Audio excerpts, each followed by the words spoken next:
Today is the starting 5 of 5 best moments from the 9-game win streak the NC State men's basketball team, the win streak that they are on, right? They've won 5 straight in the ACC tournament. That was 5 in 5 days. Now they've started with 4 wins in the NCAA tournament to make the Final Four with the potential for 2 more. Let's go ahead and jump in, starting with number 5. Inside to Middlebrooks with a shot clock at 5. Middlebrooks. This guy's pretty good. The Ben Middlebrooks game. 21 points versus Texas Tech to open the NCAA tournament. Career day. Career day. Do you know what else it was? It was very much a moment of, like,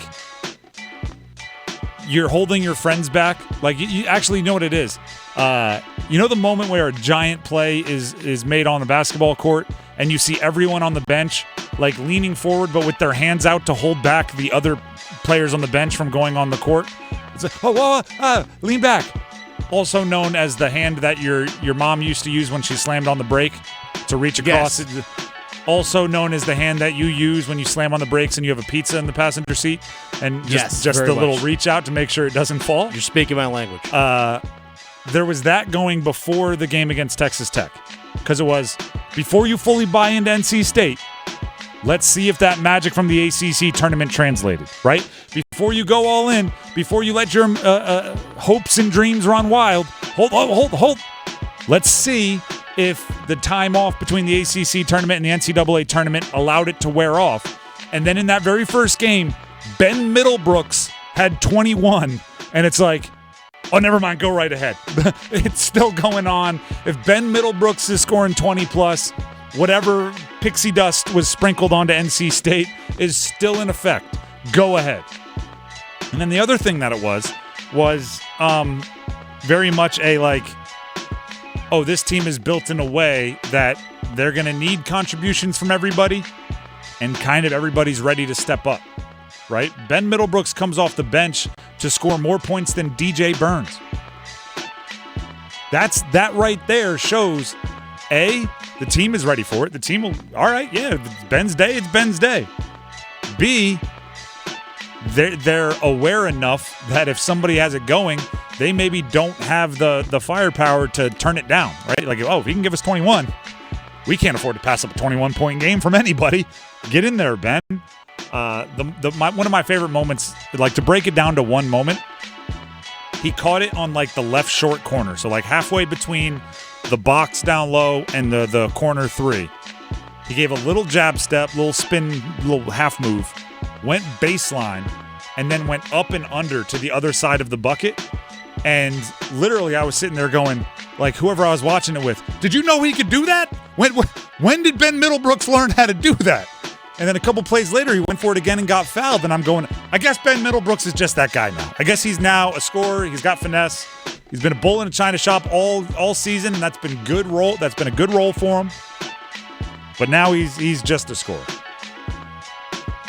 That's number 5. Let's get to number 4. Oconnell back to Morcell. Right of the lane to Burns. They double him into the corner to Taylor. Shot in the air for 3. Good for the right side. Big shot by Jayden Taylor. His second 3 of the game. That was a 3 by Jayden Taylor in overtime versus Oakland. I've talked about this game quite a bit because it's up to this point kind of the signature game for NC State, when it comes to, like, survive in advance of this year's tourney. Bunch of the other games, I mean, it wasn't really surviving in advance. It was like building a lead and then just winning. Yeah, it's just okay. Against Oakland, they had to survive in advance. They were the better team for, I believe, most of especially the second half. And then Oakland closed it and forced overtime. And when you go into overtime, and it felt very much like whoever wins this game is going to have the hearts of the country. Yep. Like, it was love and basketball style. Like, let's play for what? Your heart. Like, right? It was let's play for the hearts of the country on the line. And they went into overtime, and it was 72-75. NC State was up, and it did feel like 1-3, 1-1, kind of one more big bucket might put it out of reach for Oakland. And then Jayden Taylor knocked down the shot. I think that's significant because Jayden Taylor's a bench player. right? He comes off the bench. He has started at times this year due to injury. He's played a ton this season. And he's got 20-point games. But when it's in the air and DJ Horn takes that shot, feels like it's going in. When DJ Burns gets it on the block, feels like it's going in. When there's a lob thrown towards Mo Diarra, feels like it's going in. When we see Michael O'Connell take those shots, Now definitely feels like it's going in. Jayden Taylor felt more like he's a running back that's good between the 20s. Yeah. You know what I mean? Like he's gonna get you there, but then the other guys kind of have finished it off. The fact that he had a chance to put the dagger in and was like, haha, finally, drilled it. It's big for NC State, and it goes back to what I was saying about Middlebrooks. You're going to need everybody, and everybody has seemed perfectly prepared for the moments when they're called upon. There were times where Jayden Taylor missed a jumper, and I said to my wife who I was watching the show with, or watching the game with, like, ooh, not sure he's the one you want taking that shot. Then they get the offensive rebound and kick it back to him in the corner, and he knocks it down. And I'm like, you know what? Never mind. He is exactly the person you want taking that shot. Exactly. Like I said. But that was a very, very big one, and I think that captured the hearts of America, and obviously State is feeding off of that love. Made a 2-point game a 5-point game. And then they ended up, it was 78-79 to 70 by, a couple shots later, and it was over, and they survived and advanced. That's number 4. Let's get to number 3. NC State is the 2024 ACC Men's Basketball Champion. Triple zeros is the moment for this one. Mm-hmm. Triple zeros in the ACC Championship, where NC State beat North Carolina, a team that had beaten them twice already this season, a team that is, 23 miles away, a team that is their rival. Hey, your biggest rival. And you won in a way, again, that didn't feel flukish. It didn't feel like anyone could look at you and go, it's not like what every Houston fan is saying to Duke right now, like, oh, if she didn't get hurt, it would have been different. Like, there was none of that, right? There wasn't a horrendous call against UNC at the end. It was just NC State in the biggest game of the ACC schedule, the ACC Championship, end of the tournament, 5 games in 5 days, when everyone was waiting on their fatigue to set in, their legs to get out from under them. They just beat North Carolina, who at the time was one of the top 3 teams in the country. Just straight up and down beat them. Ended up being a 1 seed. When that clock struck 000, it did feel like everyone looked around kind of like, oh my gosh, they pulled it off. It's not they're making a run. It's they made the run. This was no one had ever even played 5 games in 5 days in the ACC tournament. They won 5 games in 5 days in the ACC tournament. There was we were there on Tuesday, the ACC tournament. You know what we said after every win Tuesday? We weren't there Tuesday, we were there Wednesday. But you know what we said after every game Tuesday, Wednesday, Thursday, Friday? We said it on air.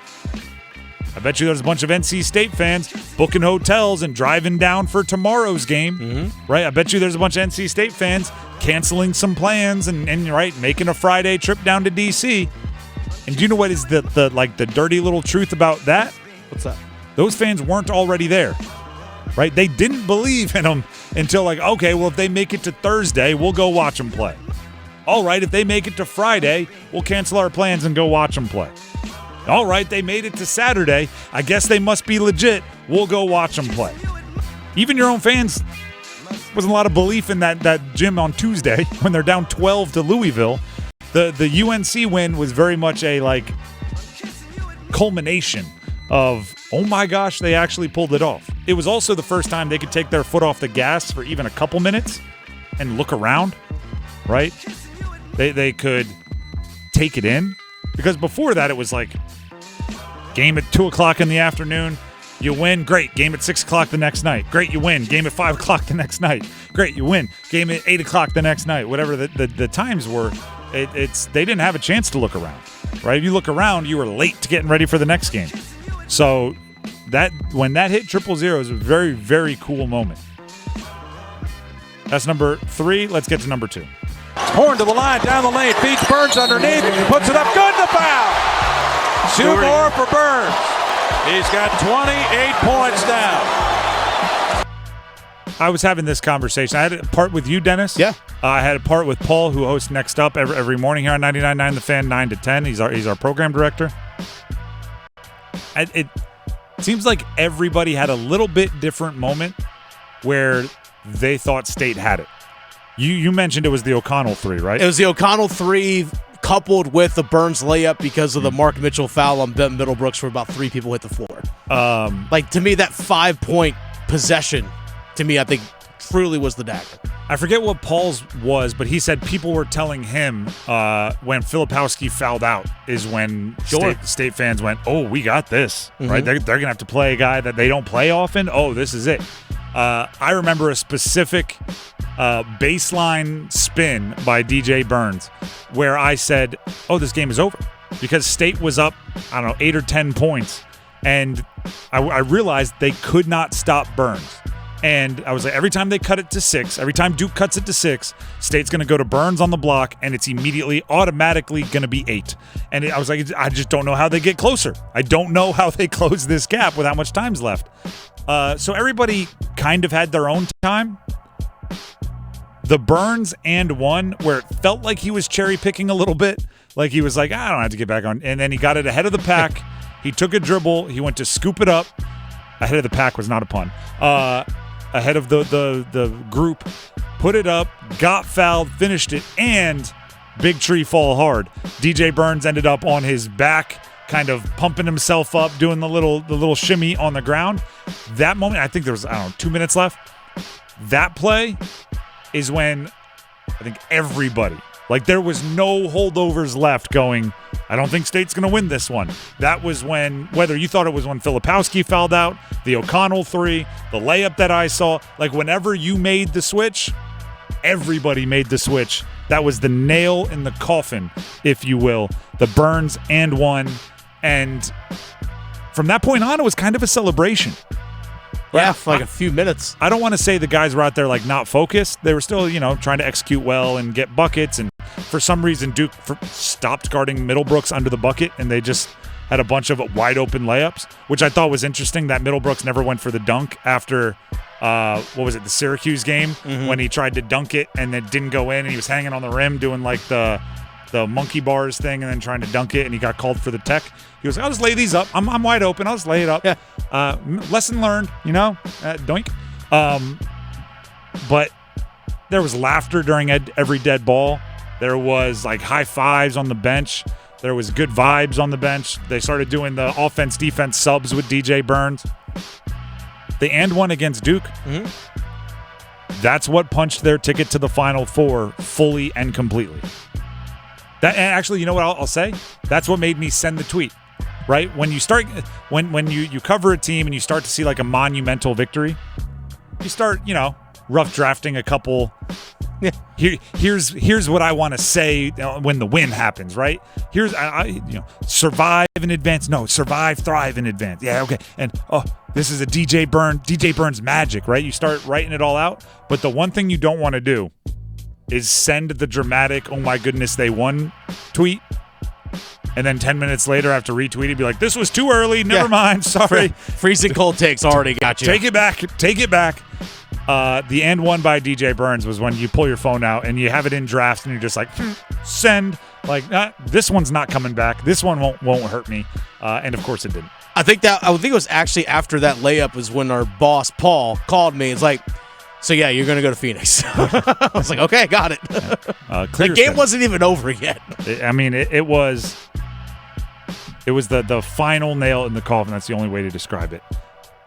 And lastly, number one. These are the starting 5 best moments of the ACC and NCAA tournament runs for NC State thus far. Number 1. Oconnell with 1 second, left wing 3 on the way, banks it in! He got it! I don't believe it! It's good! Michael O'Connell's shot against UVA and everything that went into it. An 87% free throw shooter, whatever it was, missing the free throw necessary to give NC State the ball down 3 with 5 seconds left, having to drive the length of the court, putting up a 3 from the left extended wing, banking it and rattling it in. It was a bank that wasn't even like doom. It was like doom, brrr, tsh. Like it was a unpredictable, improbable shot that needed to happen for any of this run to take place. Now I want to talk about this, right? And the reason why is because, and rightfully so, like it's not an untrue statement at all. At every step that this NC State run becomes more and more magical, right? Another win, another star-making performance, another DJ Burns NIL deal, another contract valuation, a contract incentive hit by Kevin Keats. Every time one of these happens, somebody goes on Twitter, posts a video of the shot by Michael Oconnell against UVA, and reminds everybody that none of this happens without that shot going in, right? You could easily argue like multiple, if not dozens, of life trajectories have been changed by that, right? Kevin Keats, his job status, his job security, different, which obviously changes a lot of the players in the transfer portal era. He leaves, who goes, who stays, all those things. The players, right? I mean, the most obvious way is DJ Burns' bank account. These NIL deals don't happen. DJ Horn becomes this, like all of this legitimately changes. And on top of that, maybe UVA isn't a play-in team. Right? So now they're in the first round. Maybe things go differently for them. Maybe who's Golke, Jack Golke of Oakland, whoever they play in the second round is an NC State. They win. Jack Golke is even more famous. He's the DJ Burns of the tournament. Like lives changed because of that shot. I get it. I agree with it. There's no arguing it. Yes. But I also want to say this. Teams get lucky in games all the time. It's what you do with the opportunity, right? Teams win conference championships on fluke buzzer beaters, baseball passes 80 feet away. It's what you do once you get to the next round, once you get to the next. Michael O'Connell's shot is great. It is improbable. It is unlikely. It'll go down in history. That shot did not beat UNC in the championship. Right? The points don't carry over. The vibes don't carry over. NC State still had to go out and do that. They were given an opportunity, right? But they had to take advantage of it. That shot only got you to overtime. Didn't win you the game. It only got you a chance to play more. You had to win in overtime. That night. And it has not won you a single game in the NCAA tournament, right? It was like every team along the way has those moments where you're like, geez, lucky it went that way. But you still have to take advantage of it, right? It's winning the coin toss. It's somebody dropping an interception. It's a ball tailing just foul because of a wind gust in baseball. It's like, yeah, you got lucky there. Guess what? That's a foul ball. The pitcher still has to make a good pitch on the next throw. So I'm not one to discredit anything State has done because Michael O'Connell's shot was improbable.